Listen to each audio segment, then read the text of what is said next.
সুপ্রিয় শিক্ষার্থীবৃন্দ, কেমন আছো? ভালো আছো, সুস্থ আছো, সুন্দর আছো? আজকে তোমাদের পড়াবো শিক্ষা ও মনুষ্যত্ব, মোতায়ের হোসেন চৌধুরী।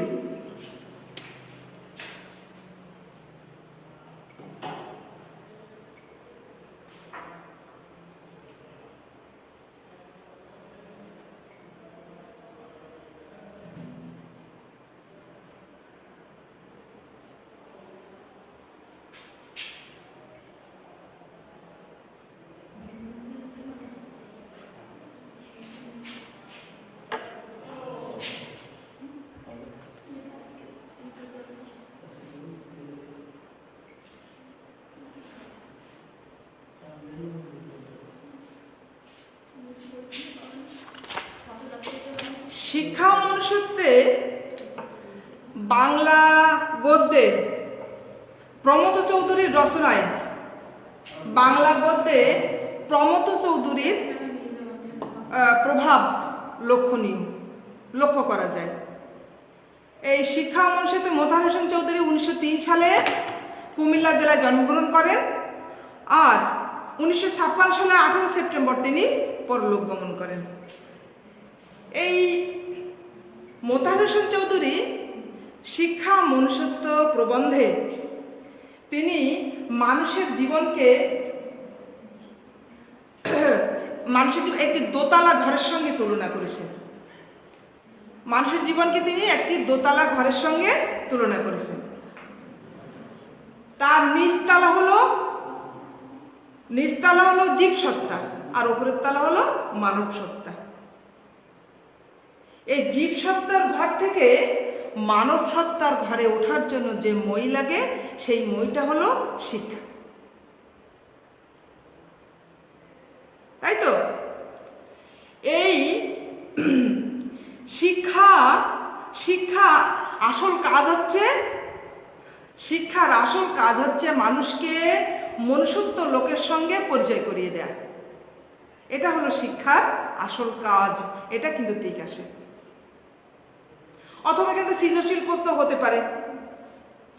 শিক্ষা মনুষ্যত্বে মোতায়ের হোসেন চৌধুরী বলেছেন, মানুষের অর্থ চিন্তা এবং অন্ন চিন্তা এই দুটোকে যদি মনের থেকে এই দুটোর অভাব যদি পূরণ না করা হয়, সবসময় যদি অর্থ চিন্তা এবং অন্ন চিন্তা নিয়ে ব্যস্ত থাকে, তাহলে কিন্তু সে জীবনে অন্য পথে এগোতে পারবে না।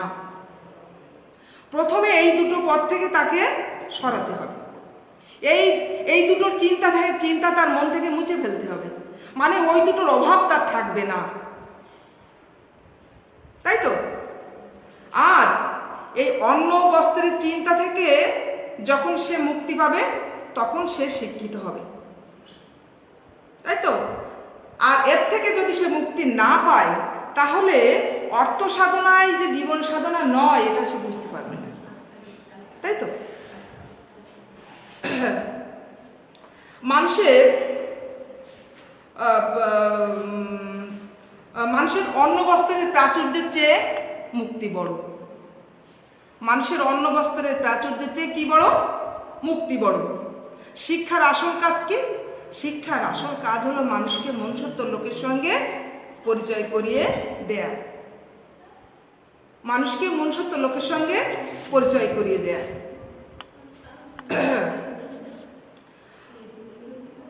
শিক্ষা ও মনুষ্যত্ব প্রবন্ধটাকে এই তোমার সংস্কৃতি কথা গ্রন্থের মনুষ্যত্ব শীর্ষক প্রবন্ধের অংশ বিশেষ। এটা শিক্ষার ফলে মানুষের মনুষ্যত্বের স্বাদ না পেলে অন্ন বস্ত্রের থেকে সে মুক্তি পাবে না, সহজ হয়ে উঠবে না।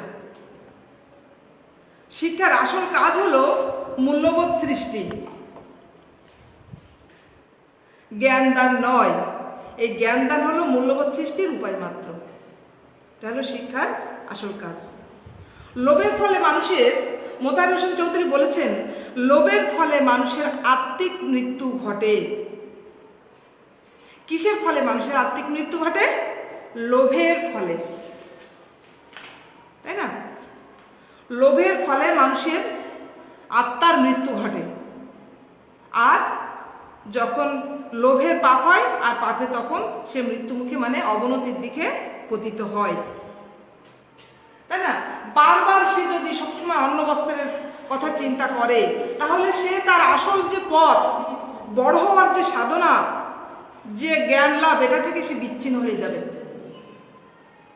পথে হাঁটতে হাঁটতে হাঁটতে হাঁটতে যদি বারবার কাঁটা, যদি পায়ে কাঁটা ফুটে থাকে, এই কাঁটা যদি খসখস খসখস করে পায়ের কাঁটার দিকে নজর দেয়া হয়, তাহলে কিন্তু হাঁটার স্বাদটা বোঝা যায় না, হাঁটার আনন্দ উপভোগ করা যায় না, তাই তো? তাহাই মানুষের প্রাণিত্বের বাঁধন থেকে মুক্তি না পেলে মনুষ্যত্বের আহ্বানে কখনো সে যেতে পারবে না, তাই তো? তাই মানুষের মুক্তির জন্য দুটো উপায় অবলম্বন করতে হবে। মুক্তির জন্য কয়টা উপায় অবলম্বন করতে হবে? দুটো উপায়। একটা উপায় হলো অন্ন বস্ত্রের চিন্তা থেকে তাকে মুক্তি দিতে হবে, তাই তো?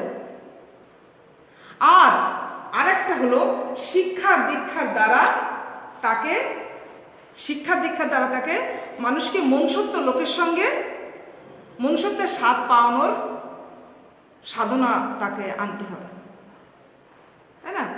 শিক্ষার দ্বারা মানুষকে মনুষ্যত্বের স্বাদ পাওয়ানোর যে সাধনা, এটা করতে হবে। আর একটা হলো তার অন্ন বস্ত্রের চিন্তা থেকে তাকে মুক্তি দিতে হবে। এই দুটো উপায় যদি সে অবলম্বন করতে পারে তাহলে সে একজন মুক্ত মানুষ এবং সে তার জীবনের উন্নতি অবধারিত, তাই তো? তাহলে আমরা শিক্ষা মনুষ্যত্ব প্রবন্ধে মোতাহার হোসেন চৌধুরীর প্রবন্ধে কার প্রভাব লক্ষণীয়? প্রমথ চৌধুরীর প্রভাব লক্ষণীয়, তাই তো? শিক্ষার আসল কাজ কি? শিক্ষার আসল কাজ হলো মূল্যবোধ সৃষ্টি, তাই তো? জ্ঞান তার নয়, জ্ঞান মূল্যবোধ সৃষ্টির উপায় মাত্র, তাই তো? মানুষ যদি প্রাণিত্বের বাঁধন থেকে মুক্তি না পায় তাহলে যে অন্ধকারে ছিল সেই অন্ধকারে সে পড়ে থাকবে, তাই তো? তাহলে আমরা বলবো অন্ন বস্ত্রের প্রাচুর্যের চেয়ে কি বড়? মুক্তি বড়, তাই না? আর শিক্ষাকে মোতাহার হোসেন চৌধুরী দুটো দিকের কথা বলেছেন, একটা হলো প্রয়োজনের দিক আর একটা হলো অপ্রয়োজনের দিক। আর এই অপ্রয়োজনের দিককে তিনি শ্রেষ্ঠ দিক হিসেবে বলেছেন, তাই তো? অন্য চিন্তার থেকে যদি মানুষ মুক্তি না পায় তাহলে সে মনুষ্যত্বের সঙ্গে তার পরিচয় ঘটবে না, সত্যিকারের স্বাদ সে পাবে না। মানুষের জীবনকে কয়টা ঘরের সঙ্গে তুলনা করেছে আমরা এবার পেছনে একটু দেখি। দুটো। একটা হলো দোতলা ঘরের সঙ্গে তুলনা করা হয়েছে, নিচতলা এবং উপরের তলা।